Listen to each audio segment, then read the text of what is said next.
નમસ્તે વિદ્યાર્થી મિત્રો, શ્રી એસએન વિદ્યાલયના ઈ લર્નિંગ પ્રોગ્રામમાં ધોરણ 10ના વિદ્યાર્થીનું ફરી એક વખત અભિવાદન કરું છું. મિત્રો બધા જ ટેન્સીસ વિસ્તારપૂર્વક ભણ્યા. આજે છેલ્લો કાળ ભણવાનો છે, એટલા માટે કે આ જ કાળ ઉપર તમારું પ્રભુત્વ હોય તો કમ્પ્લીટ ધ સેન્ટેન્સ પૂરતા મર્યાદિત નહીં રહેતા. 100 માર્ક ઉપર, કારણ કે દરેક વાક્ય ઉપર કોઈ કાળ છુપાયેલો છે, કોઈ કાળ રિલેટેડ છે. એટલે વારંવાર પુનરાવર્તન કરજો. એક વખત કાળ, એની રચના, એની એક્ટિવ પેસિવની કન્સ્ટ્રક્શન, આ બધું જ તૈયાર થયા પછી મૂકી દઈએ અને પછી 15 દિવસ પછી લેશું તો આપણા માટે એને કાળ નવો બની જાય. એવું નહીં કરતા. બે દિવસે, હા, જ્યારે પહેલી વખત ભણ્યા ત્યારે વિસ્તારપૂર્વક અને 100% મન આપીને ભણ્યા હોય અને આપણા વિઝનમાં નાખી દીધું હોય તો રિવિઝનમાં સમય એટલો બધો નથી જોતો હોતો. પણ 2 દિવસે કે 3 દિવસે એક વખત બધા જ કાળ ઉપર નજર કરી લીધી હોય ને મિત્રો, તો કોઈ પણ વાક્ય લખવામાં આપણને સહેજ પણ અગવડ ન પડે અને એ વાક્યમાં ક્યાંય આપણી કચાશ ન રહે. આ બાબત તમે ધ્યાનમાં લેશો એવા વિશ્વાસ સાથે આપણે પૂર્ણ ભૂતકાળ તરફ જઈએ.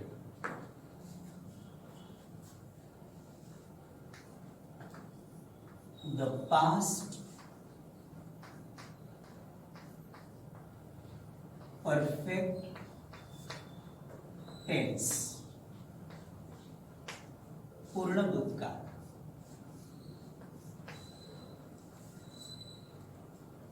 તમે આના વિશે 9માં ભણ્યા જ છો. કારણ શું કે ઇનડાયરેક્ટ સ્પીચમાં આ કાળ બહુ અસર કરે છે. પૂર્ણ વર્તમાન કાળને પૂર્ણ ભૂતકાળમાં ફેરવવાના હોય છે, સાદા ભૂતકાળને પણ પૂર્ણ ભૂતકાળમાં ફેરવવાનો હોય છે અને પૂર્ણ ભૂતકાળ તો પૂર્ણ ભૂતકાળમાં જ રહે. એટલે 3 કાળ સાથે ઇનડાયરેક્ટ સ્પીચમાં સંબંધિત છે. એટલે એ વખતની માહિતી તો છે જ, પણ આજે અમે 2 વિભાગમાં ભણવાનો પ્રયાસ કરીએ. જે પહેલો વિભાગ ભણાવું છું એ એટલો બધો ઉપયોગમાં નથી આવતું, પણ જરૂરી તો છે જ કે ભૂતકાળના કોઈ ચોક્કસ સમયે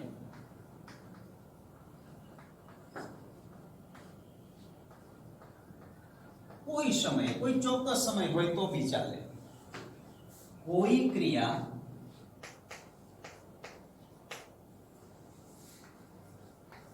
પૂર્ણ થઈ ગઈ હતી એવું દર્શાવો.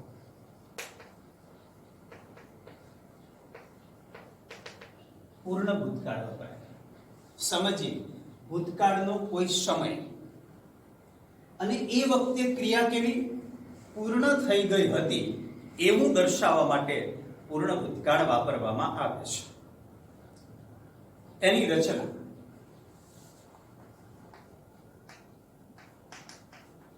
Had plus ભૂતકૃત. ભૂતકાળનો કોઈ સમય, ચોક્કસ સમય આપણે ચાલુ ભૂતકાળમાં ભણી ચૂક્યા. મિત્રો યાદ છે ને, at this time yesterday, at that time, at this moment yesterday, at that moment, at 7 AM yesterday. માં 7 AM અને યસ્ટરડે ત્રણેયને માધ્યમ બનાવ્યું હતું. 7 ની જગ્યાએ 1 થી 12 માંથી કોઈ પણ આંકડો હોય, AM ની જગ્યાએ PM હોય અને યસ્ટરડે ની જગ્યાએ ભૂતકાળ સૂચક શબ્દ હોય. ધેન, ધીસ મોર્નિંગ, આવા શબ્દો આપેલા. અને એક વાત ઉલ્લેખ તમને એ પણ કરું, આ શબ્દો સાથે લાંબો સમય ક્રિયા ન કરી શકે તેવા ક્રિયાપદો, જેને આપણે કયું નામ આપ્યું છે? Hot verb. જે મેં તમને લખાવ્યા છે. Start, stop, begin, finish, fine, complete આ બાબતની ચર્ચા પૂર્ણ વર્તમાન કાળમાં પણ કરી, પૂર્ણ ચાલુ વર્તમાન કાળ વખતે પણ કરી. અને ચાલુ ભૂતકાળના આ નિશ્ચિત સમય સૂચક શબ્દોની સાથે લાંબો સમય ક્રિયા ન કરી શકે તેવા ક્રિયાપદો વાપરવામાં આવે ત્યારે ચાલુ ભૂતકાળની રચના ન મૂકતા પૂર્ણ ભૂતકાળની રચના મુકાય. એક મુદ્દો આ. અને વાક્ય બનાવવાની રીત તો તમે બધા મિત્રો જાણો છો કે એક્ટિવ વોઇસમાં વાક્યની શરૂઆત કર્તાથી થશે અને પેસિવ વોઇસમાં કર્મથી થશે. એટલે એક્ટિવ વોઇસમાં કર્તા, હેડ, ભૂતકૃદંત, કર્મ. પેસિવ વોઇસમાં આ એક્ટિવ વોઇસની રચના છે. પેસિવ વોઇસ મહત્તમ નથી જ આવતું 10મા ધોરણમાં, પણ લખીએ હેડ પ્લસ બીન ભૂતકૃદંત. આપણે સમજવા માટે જરૂરી છે, ક્યારેક જો પૂછાઈ જાય તો આપણને એની રચના આવડતી હોવી જરૂરી છે. એટલે વાક્ય બનાવવાની રીતમાં કોઈ ફેર નથી પડતો હોતો. એક્ટિવ વોઇસમાં કર્તાથી વાક્યની શરૂઆત થશે અને પેસિવ વોઇસમાં કર્મથી વાક્યની શરૂઆત થશે. અહીંયા ભૂતકૃદંત પછી કર્મ હશે અને અહીંયા ભૂતકૃદંત પછી બાય વડે કરતા હશે. વાક્ય બનાવવાની રીત તો પહેલો કાળ કમ્પ્લીટ હશે ને, સાદો વર્તમાન કાળ. એટલે માત્ર રચના જ યાદ રાખવાની છે, બાકી પદ્ધતિ એના એ જ છે. સમજીએ એક સાદા વાક્યથી કે I have completed my task before sunset. સૂર્યાસ્ત પહેલા આ સમય પણ ચોક્કસ છે જ. આ સમય છે ભૂતકાળનો સમય કે સૂર્યાસ્ત પહેલા મેં મારું કામ પૂરું કરી લીધું હતું.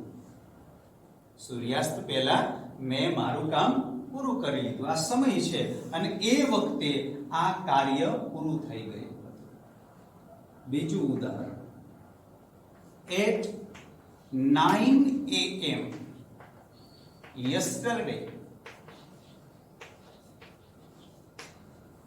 I had painted a beautiful picture.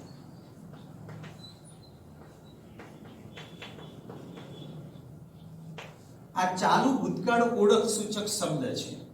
જે 7 AM લખેલું છે કે મેં 9 AM લખેલું છે. એક થી 12 માંથી કોઈ પણ આંકડો હોઈ શકે. પણ અહીંયા આઈ હેડ પેઇન્ટેડ, મેં મારું કામ પૂરું કરી લીધું હતું. મેં ચિત્ર દોરવાનું મારું કામ પૂરું કર્યું હતું. લખી શકાય આઈ વોઝ પેઇન્ટિંગ, પણ અહીંયા સમજાવું છું કે ક્રિયા કરી લીધી હોય તો આઈ હેડ પેઇન્ટેડ શબ્દનો ઉપયોગ કરી શકાય. અથવા તો I had started painting a beautiful picture. I had stopped painting a beautiful picture. આવા શબ્દ લખવા હોય તો પણ લખી શકીએ. આને ડેફિનેશનમાં સામાન્ય જ યાદ કરજો, પણ જે બીજો વિભાગ છે એ બહુ જ અગત્યનો છે મિત્રો, બહુ જ અગત્યનો છે.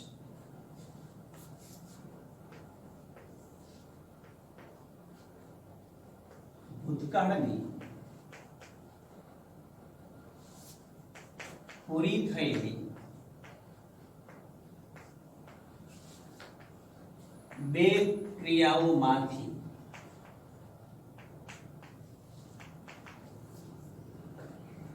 પ્રથમ પૂર્ણ થયેલી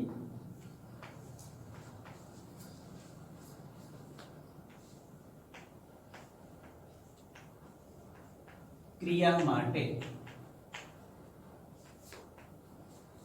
પૂર્ણ ભૂતકાળ અને બીજી પૂર્ણ થયેલી ક્રિયા માટે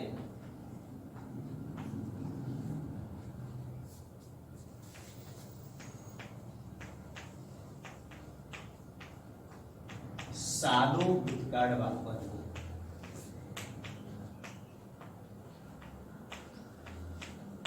વ્યાખ્યા ફરી સમજાવું છું મિત્રો. ભૂતકાળમાં બંને ક્રિયાઓ પૂર્ણ થઈ ગઈ છે. ભૂતકાળમાં બે ક્રિયાઓ કેવી થઈ ગઈ છે? પૂર્ણ. પણ બંને વચ્ચે કોમ્પિટિશન. જોવાનું કે પ્રથમ કઈ ક્રિયા પૂર્ણ થઈ છે, એ પ્રથમ પહેલી પૂર્ણ ક્રિયા, એના માટે પૂર્ણ ભૂતકાળ, અને જે બીજા નંબરની પૂર્ણ થયેલી ક્રિયા છે એના માટે કયો કાળ વાપરશું? સાદો ભૂતકાળ. એટલે ફરી એક નાની બાબતને સમજીએ કે પ્રથમ પૂર્ણ થયેલી ક્રિયા.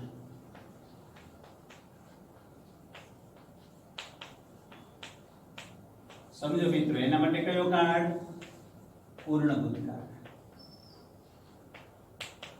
તો પૂર્ણ ભૂતકાળની રચના શું છે? Had plus ભૂતકૃદંત. આ કાર્ડ બહુ સમજવાનો મહત્વનો છે, એટલા માટે ધ્યાનમાં રાખશો મિત્રો. અને બીજી પૂર્ણ થયેલી ક્રિયા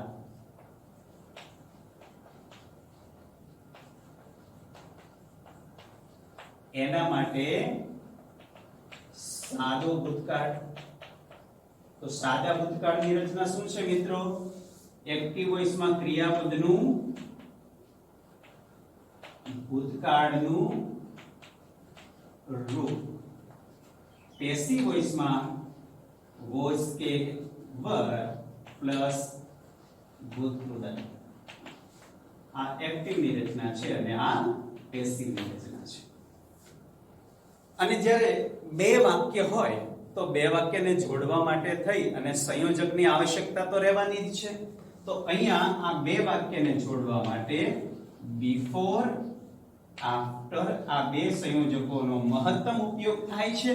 ક્યારેક વહેન શબ્દનો ઉપયોગ કરવો હોય તો પણ થઈ શકે છે. બિફોર નું ગુજરાતી શું થશે? ની પહેલા, આફ્ટર ની પછી, અને વેન જ્યારે ત્યારે. સમજાવું ફરી એક વખત મિત્રો, આ કમ્પ્લીટ મનસ્થ કરવાનું છે. ભૂતકાળમાં બે ક્રિયાઓ કેવી? પૂરી. બંને વચ્ચે જબરજસ્ત કોમ્પિટિશન, અને એમાં જે પહેલી પૂર્ણ થઈ જાય એના માટે પૂર્ણ ભૂતકાળ વાપરવાનો છે. અને બીજી પૂર્ણ થયેલી ક્રિયા માટે કયો કાળ વાપરશું? સાદો ભૂતકાળ. તો પછી તરત આપણા માનસપટ પર બંને જે વાક્યો છે, બંને કાળ છે, પૂર્ણ ભૂતકાળ અને સાદો ભૂતકાળ, એની રચના તરત દેખાવી જોઈએ. આંખો બંધ કરી અને રચના સામે આવે કે પૂર્ણ ભૂતકાળ હેડ પ્લસ ભૂતકૃદંત, સાદો ભૂતકાળ એક્ટિવ હોય તો ક્રિયાપદનું ભૂતકાળનું રૂપ, પેસિવ વોઇસ હોય તો વોઝ કે વર પ્લસ ભૂતકૃદંત. અને આ બે વાક્યને જોડવા માટે કયા કયા સંયોજકોનો ઉપયોગ કરવામાં આવે છે મિત્રો? બિફોર, આફ્ટર અને વહેન અથવા વહેન. કારણ કે ત્રણમાંથી કોઈ પણ એક સંયોજકનો ઉપયોગ થશે. અને આ પાછા સંયોજક ગમે ત્યાં મૂકી શકાતા નથી. તો આપણે એને સમજીએ કે એને ક્યાં ક્યાં મૂકવામાં આવે છે, કેવી રીતે વાક્ય બને છે. હવે હું બોર્ડ સાફ કરું ત્યાં સુધીમાં આટલી વસ્તુ કંઠસ્થ કરો, પછી આપણે આગળ વધીએ છીએ મિત્રો. બધું જ મનસ્થ થઈ ગયું હશે એવા વિશ્વાસ સાથે વાત કરતા હતા આપણે સંયોજકની. બિફોર, આફ્ટર અને વેન. એને ક્યાં મૂકવું? બિફોર. એના પછી હંમેશા બીજી ક્રિયા આવે, મતલબ સાદો ભૂતકાળ.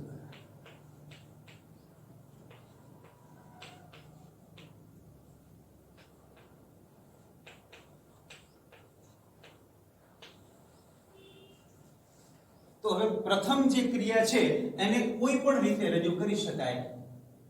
પૂર્ણ ભૂતકાળ,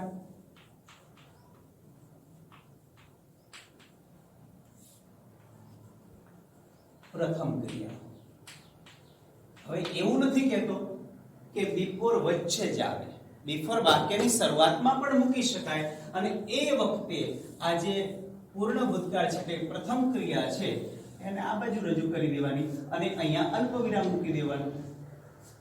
બરાબર? જ્યારે બિફોર વાક્યની શરૂઆતમાં આવે તો પ્રથમ ક્રિયા, બિફોર બીજી ક્રિયા, પૂર્ણ ભૂતકાળ, બિફોર સાદો ભૂતકાળ.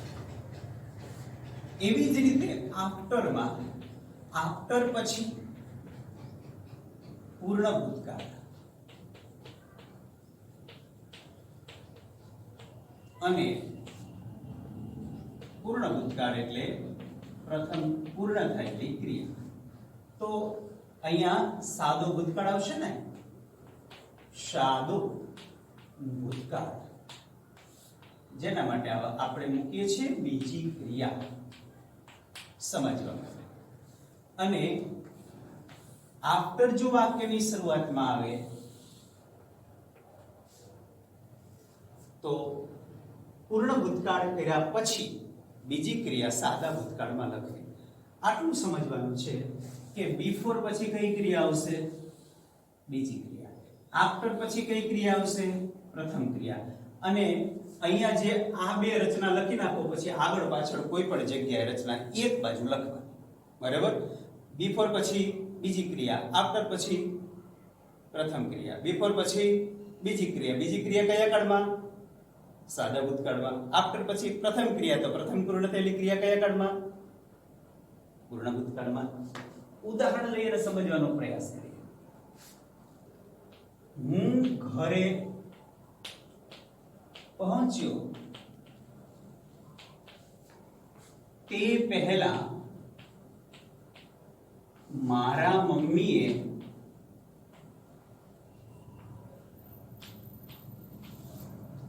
રાંધી લીધું હતું.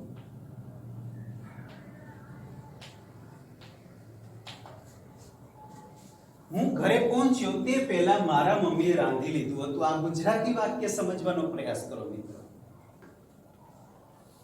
હું ઘરે પહોંચ્યો અને મારા મમ્મીનું રાંધવાનું. ચલો સમજો કે આમાંથી પહેલી ક્રિયા પૂર્ણ કઈ થઈ અને બીજી ક્રિયા પૂર્ણ થઈ? મારા ઘરે પહોંચવાનું કે મમ્મીને રાંધવાનું? મમ્મીએ એ પહેલા રાંધી લીધું હતું, એટલે આ પ્રથમ પૂર્ણ થયેલી ક્રિયા. પ્રથમ પૂર્ણ થયેલી ક્રિયા. અને આ જે છે એ બીજી પૂર્ણ થયેલી ક્રિયા.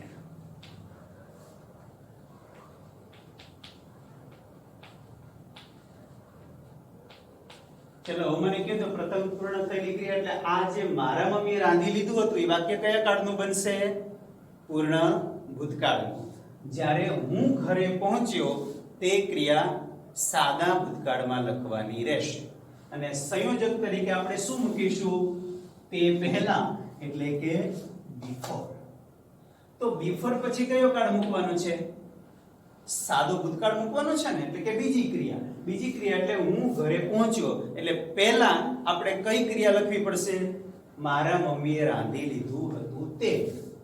એટલે પહેલું વાક્ય બનશે માય મધર હેડ કુક્ડ.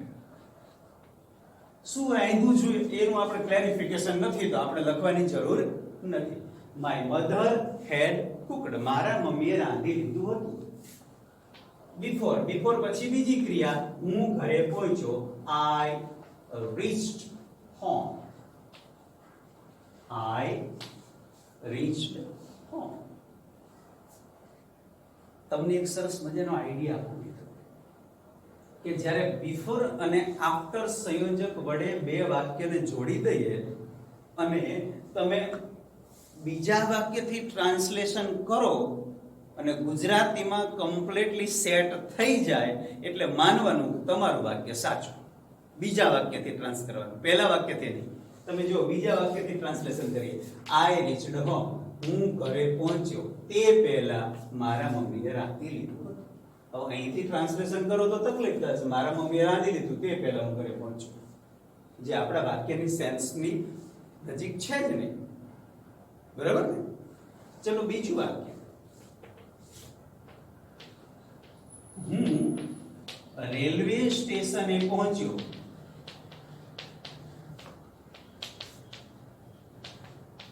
પછી ગાડીએ સ્ટેશન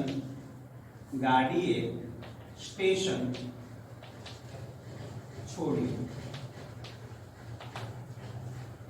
હું રેલવે સ્ટેશન પહોંચ્યો અને પછી ગાડીએ સ્ટેશન છોડ્યું. બે ક્રિયા થઈ. મારી રેલવે સ્ટેશને પહોંચવાની અને ગાડીનું સ્ટેશન છોડવાનું. ચલો એમાં પ્રથમ ક્રિયા કઈ પૂર્ણ થઈ? મારી રેલવે સ્ટેશને પહોંચવાની ક્રિયા પહેલી થઈ અને ગાડીનું સ્ટેશન છોડવાનું ક્રિયા બીજું થયું. હવે મને એ બતાવો કે હું કયા કયા કાળનો ક્યાં ઉપયોગ કરું? આજે પ્રથમ છે એટલા માટે હું કયો કાળનો ઉપયોગ કરું? પૂર્ણ ભૂતકાળ. બીજી ક્રિયા માટે સાદો ભૂતકાળ. સંયોજક કયો છે? પછી. પછી એટલે આફ્ટર. આફ્ટર પછી કયો કાળ મૂકવાનો છે? પૂર્ણ ભૂતકાળ એટલે પ્રથમ ક્રિયા.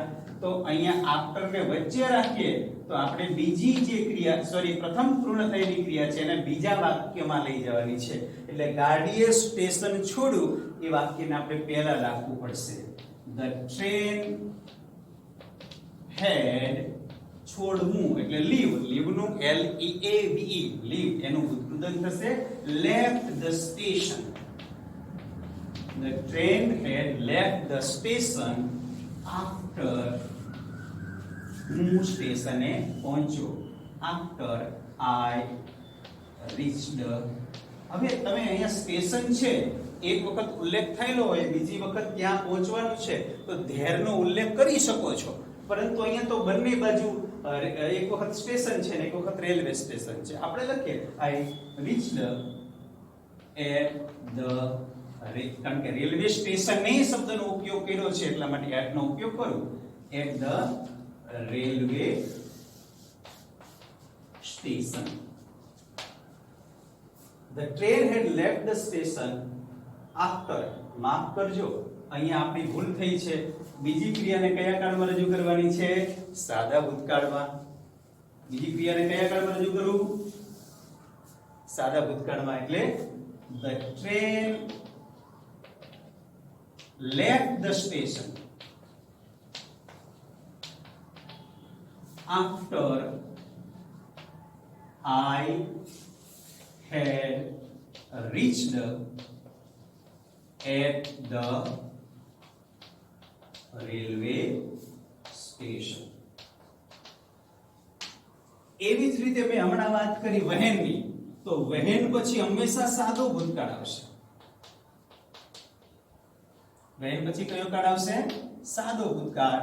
અને અલ્પવિરામ કર્યા પછી પૂર્ણ ભૂતકાળ. એવી જ રીતે વહેનને જો વચ્ચે મૂકવું હોય તોય મૂકી શકીએ, પણ વહેન પછી સાદો ભૂતકાળ આવે. એક ઉદાહરણ લઈએ કે જ્યારે મારો ભાઈ મને મળ્યો ત્યારે મેં મારું ગૃહ કાર્ય પૂરું કરી લીધું હતું.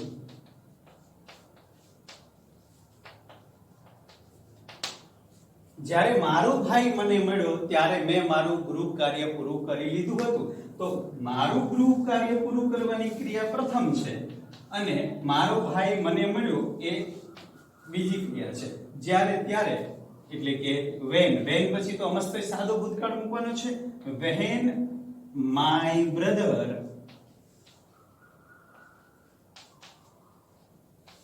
met me, મારો ભાઈ મને મળ્યો. my brother met me ત્યારે એટલે when લખેલું છે આગળ, અને મેં મારું ગૃહ કાર્ય પૂરું કરી લીધું હતું એટલે I had completed my homework. I had completed my homework. મિત્રો આવી રીતે બે ક્રિયા વચ્ચે, પ્રથમ ક્રિયા અને બીજી પૂર્ણ થયેલી ક્રિયા વચ્ચે કોમ્પિટિશન કરાવો અને એમાં પ્રથમ ક્રિયા માટે સાદો ભૂતકાળ. અહીંયા જે આપણે બીજા વાક્યમાં ભૂલ થઈ ને તમે ન કરતા, આફ્ટર પછી પૂર્ણ ભૂતકાળ આવવો જોઈએ અને આફ્ટર પહેલા કયો કાળ આવશે? સાદો ભૂતકાળ. અને મેં તમને કયો આઈડિયા આપ્યો તો બીજા વાક્યથી ટ્રાન્સલેશન કરો અને એમ લાગે કે ઓકે એટલે તમારું વાક્ય સાચું. ચલો આ વાક્ય જોડો. I had reached at the railway station. હું રેલવે સ્ટેશને પહોંચ્યો પછી ગાડીએ સ્ટેશન છોડ્યું. ઓકે થઈ ગયું ને? જો અહીંથી કરો તો શું થશે? ગાડીએ સ્ટેશન છોડ્યું પછી હું રેલવે સ્ટેશને પહોંચ્યો. ખોટું લાગશે. વાક્યની જે ઉપરની સેન્સ છે એ નહીં મળે. એટલે વાક્ય ટ્રાન્સલેશન કરવાનું કયા વાક્યથી? બિફોર અને આફ્ટરમાં બીજા વાક્યથી ટ્રાન્સલેશન કરવાનું અને એમ લાગે કે સાચું છે, કમ્પ્લીટ વાક્ય બનાવવાની રીત સાથે સેટ થઈ ગયું છે એટલે એ ઓકે જ હોય, ખોટી પડે જ નહીં. મિત્રો તમને પણ હું રિક્વેસ્ટ કરીશ કે પૂર્ણ ભૂતકાળ એને તમે આ બે વાક્યો બે ક્રિયાઓ સાથે જોડજો, સાદો ભૂતકાળ અને પૂર્ણ ભૂતકાળની, અને જાતે વાક્ય બનાવવાની પ્રેક્ટિસ કરજો. હું ઉદાહરણ ઘણા બધા ગુજરાતીના આપી શકું છું. દાખલા તરીકે મેં મારું ગૃહ કાર્ય પૂરું કરી લીધું હતું પછી મારા પિતાજી ઘરે પહોંચ્યા. મારા પિતાજી ઘરે પહોંચ્યા પછી મેં ટીવી ચાલુ કર્યું. મમ્મીએ ભોજન પીરસી લીધું પછી અમે જમવા બેઠા. ટેલિફોન આવ્યો તે પહેલા મને માહિતી હતી. કોઈ મિત્રને અકસ્માત થયો પછી હું હોસ્પિટલે પહોંચ્યો. આવા ઘણા બધા વાક્યો છે. એ વાક્યોનું સાદા અને સરળ વાક્યોનું ગુજરાતી ટ્રાન્સલેશન કરતા કરતા મિત્રો આ કાળ તમે શીખજો, ભણજો, મનસ્થ કરજો. અને હવે આપણે બહુ જ મહત્વના પગલા તરફ જવાનું છે અને એ છે ચેન્જ ધ ટેક્સ્ટમાં. ચેન્જ ધ ટેક્સ્ટ, જેમાં એક કાર્ડનું વાક્ય બીજા કાર્ડમાં ફેરવવાનું.